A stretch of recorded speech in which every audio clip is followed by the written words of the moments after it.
da pandemia da Covid-19, anunciamos a decisão de manter todas as medidas restritivas de contenção da propagação deste vírus que estavam em vigor desde o dia 8 de janeiro de 2021. Esclarecemos que essa decisão visava evitar o alastramento do drama que vivemos nos meses de janeiro e fevereiro deste ano. Pretendíamos igualmente salvaguardar tudo o que investimos nos últimos meses nos domínios da prevenção e do combate a esta pandemia.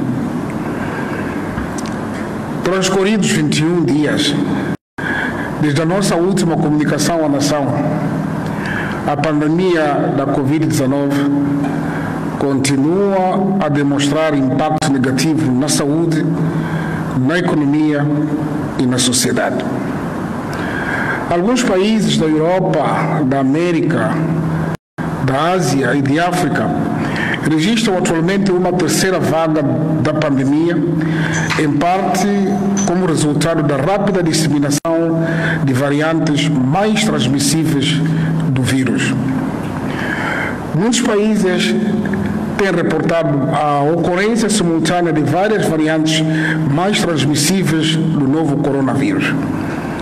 Na região da SADC, observamos uma tendência de estabilização da pandemia, apesar da circulação de uma variante altamente transmissível do vírus. Desde o início da pandemia da Covid-19, o nosso país tem estado a implementar medidas de contenção baseadas em evidências científicas e nos princípios de razoabilidade e proporcionalidade. Como resultado, continuamos a observar a redução progressiva da transmissão da Covid-19, assim como do número de internamentos e óbitos por esta doença. Na minha última comunicação à nação, fiz referência aos pressupostos que ditaram a manutenção das medidas de contenção por mais 21 dias. A evolução da pandemia e das ações em curso neste período traduziram-se numa situação caracterizada por 4 principais tendências. Primeiro, o número de casos, internamentos e óbitos continuou a apresentar uma tendência de redução nas últimas 3 semanas. A taxa de positividade média a nível nacional é 7%. Estes valores são similares aos observados antes do início da segunda vaga em dezembro de 2020. A taxa de ocupação de camas a nível nacional reduziu para aproximadamente 3%. Segundo, notamos com satisfação que, passadas 5 semanas após o reinício das aulas presenciais, os indicadores de monitoria da pandemia se mantêm estáveis. Terceiro, transcorridas 3 semanas após o movimento migratório da Páscoa, não se observa o agravamento da transmissão nas províncias da região sul do país. Quarto, foi concluído o processo de administração da vacina aos profissionais de saúde, definido como grupo de alto risco no nosso Plano Nacional de Vacinação contra a Covid-19.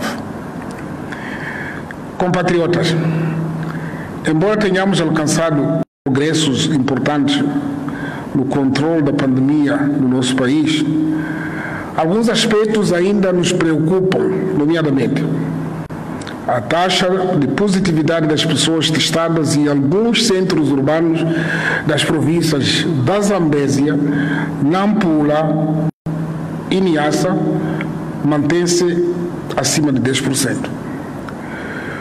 O número atual de casos ativos da Covid-19 é 3 vezes superior ao observado antes do início da segunda vaga. A circulação em Moçambique de uma variante mais transmissível do novo coronavírus. Persistência de focos de incumprimento das medidas básicas de prevenção. Moçambicanas e moçambicanos, A incerteza em relação à duração da pandemia coloca-nos no equilíbrio entre a saúde pública e o contexto socioeconômico. Neste âmbito, é cada vez mais evidente que precisamos de preparar o nosso país,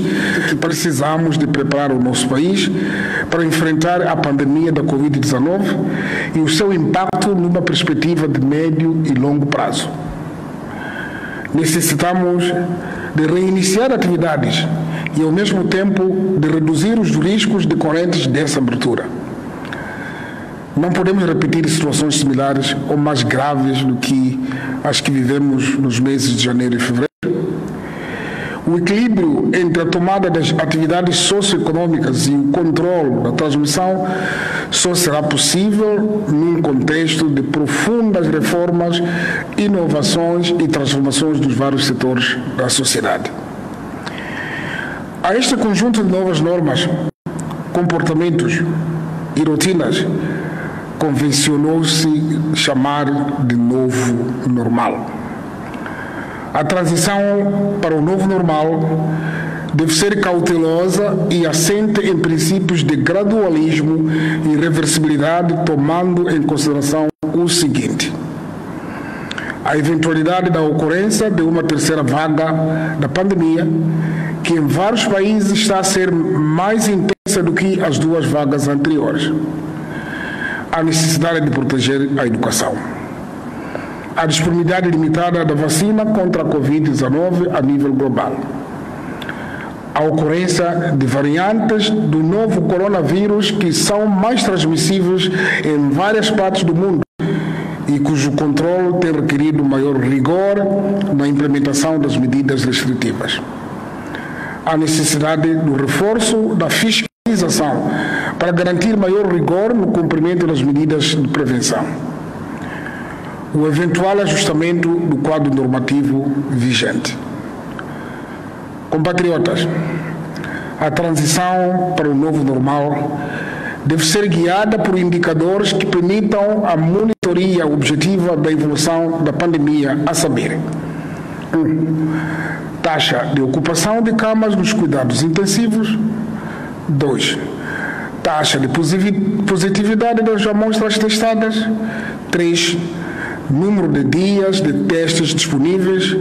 E 4. Número de dias de equipamento de proteção individual disponíveis. 5. Incidência cumulativa de casos nas últimas 2 semanas.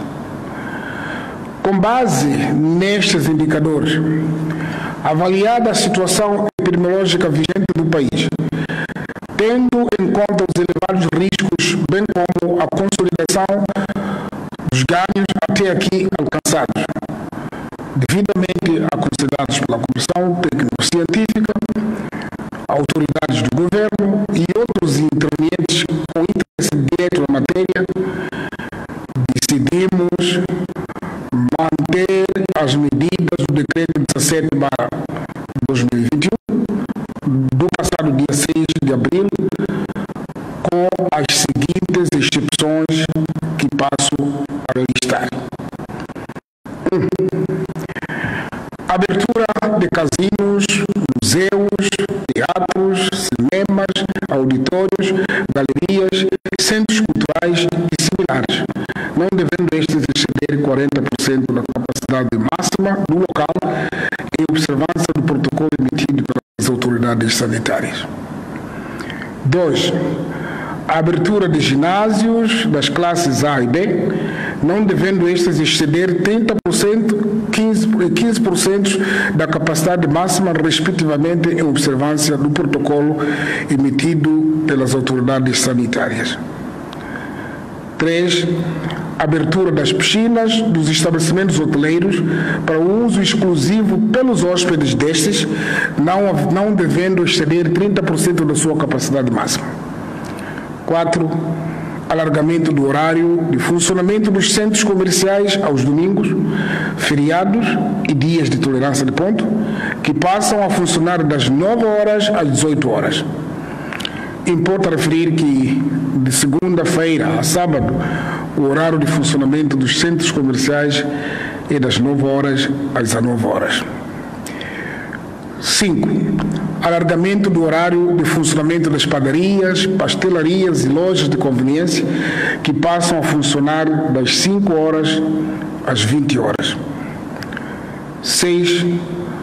O recolher obrigatório entre 22 horas e 4 horas, atualmente em vigor na área metropolitana do Grande Maputo e nas capitais provinciais, passa também a ser observado nos seguintes centros urbanos: Vila de Manhissa, Cidade de Chocwe, Cidade de Machixe, Vila de Gondola, Cidade de Moatize, Cidade de Mocuba, Cidade de Nacala, Cidade de Montepuez e Vila de Massinga. 7.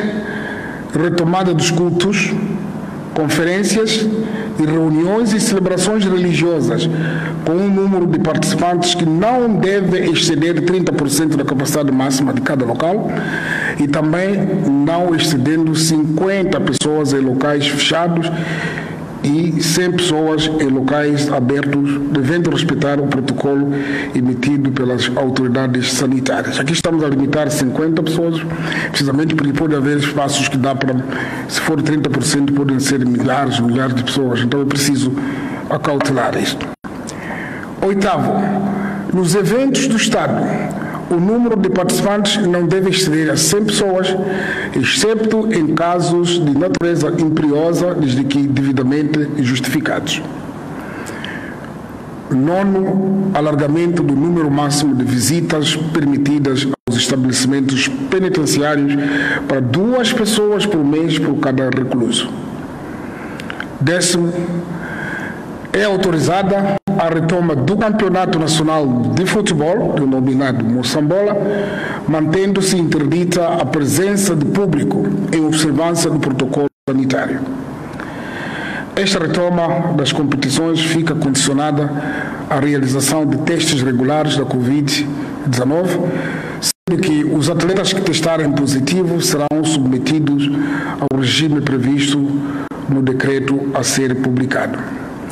Nós vamos acompanhar essa medida, porque de facto precisam as equipas para treinar, incluindo para alimentar as seleções, mas também em função da evolução do nosso comportamento, teremos nas próximas ocasiões alargar para os campeonatos provinciais, porque isso é também necessário. 11. Excepcionalmente, em situações devidamente fundamentadas e após prévia avaliação do Ministério da Justiça, Assuntos Constitucionais e Religiosos, poderá ser autorizada a realização de conferências e reuniões com um número de participantes não superior a 300 pessoas. Todas estas medidas entram em vigor a partir das 0 horas do dia 27 de abril de 2021 e devem ser implementadas em estrita observância do protocolo sanitário. Estas medidas estarão em vigor durante os 30 dias subsequentes. Moçambicanas e moçambicanos, compatriotas, o progresso que alcançamos no controle da pandemia da Covid-19 é uma conquista que resulta do esforço e sacrifício coletivo dos moçambicanos. No entanto, ainda não podemos baixar a guarda neste combate contra a Covid-19. A experiência de outros países e a nossa própria vivência nos meses de janeiro e fevereiro mostram que este vírus não dá tréguas. Precisamos de coletivamente e a todo custo evitar o início de uma terceira vaga da pandemia no nosso país, cuja intensidade pode ser mais violenta do que as vagas anteriores. Não podemos e não devemos relaxar, porque temos uma experiência negativa do que acontece quando deixamos de cumprir as medidas de prevenção e combate à Covid-19. A experiência acumulada a nível nacional e global demonstra que o desconfinamento e o novo normal são frequentemente entendidos como fim de pandemia. Não é fim de pandemia. E do cumprimento das medidas de prevenção também não. Dessa percepção errada resulta um relaxamento generalizado da observância das medidas não farmacológicas, com consequente agravamento de transmissão do vírus. Dois fatores principais para o sucesso da nossa abordagem serão a ação consciente do cidadão e a intervenção de fiscalização das autoridades competentes. Como já dissemos, persistem atitudes de desleixo grave que não podem ser toleradas se quisermos respeitar a vida de todos nós. Queremos apelar à consciência coletiva dos moçambicanos no cumprimento escrupuloso das medidas de prevenção. Só assim podemos não apenas vencer a pandemia, como mais cedo e mais seguramente poderemos prosseguir no alívio das medidas de contenção. Quando mais cumprimos, mais depressa regressaremos ao convívio social e ao funcionamento pleno da nossa economia. Como governo, temos estado a fazer a nossa parte. Queremos apelar a todos os segmentos da nossa sociedade, desde os líderes das confissões religiosas, partidos políticos, desportistas, ordens profissionais, artistas, agentes econômicos, estudantes, professores, operários, camponeses, vendedores e todos os cidadãos do nosso país a continuarem a observar as medidas de prevenção e combate à Covid-19. Muito obrigado pela atenção que me foi prestada. Muito obrigado, Excelência, Senhor Presidente. Minhas